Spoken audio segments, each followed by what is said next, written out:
And Varun, in your job, you're with John Kerry. Climate is been such a huge priority for this administration. Can you talk? You mentioned you came from the private sector. Can you talk about what has been most surprising in your job, and have there been limitations and frustrations that just the government bureaucratic process has prevented you from doing what you actually want to do? To reach your climate and job goals? Well, look, I think one thing that government has to work on, and that I'm very proud that we've done great strides in this administration, is work with the private sector. This problem can't be solved by government alone. Certainly not. It's going to be the private sector that needs to invest trillions of dollars to reshape the global economy by 2050 with clean technologies. We got to work with the private sector. One of the things I'm proudest of that we did, and to your point, Leanne, this was not easy. This took a lot of effort. Was to create an initiative, the First Movers Coalition, to join forces with the private sector.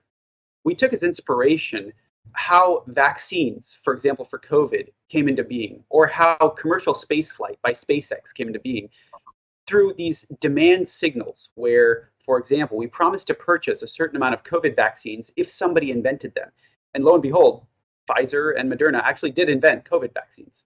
Well, in the case of clean technologies, we wanted to do the same thing. Could we create a demand signal for the next generation of clean technologies? Many of the things, for example, that Jennifer funds through ARPA-E. And so we brought together 60 of the world's biggest companies, Apple and Amazon and United Airlines, and also Indian companies and companies around the world, to make these commitments that they would purchase new technology in conjunction, standing side by side with President Biden and governments around the world.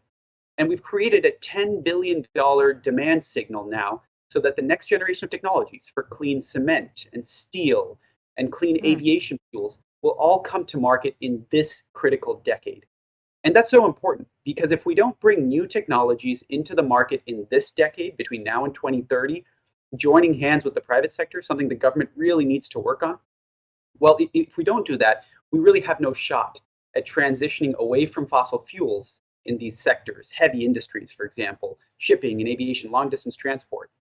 But if we do bring them to market in this decade, we'll see an exponential growth in the next generation of innovative technologies, helping us to truly transition to net zero by 2050.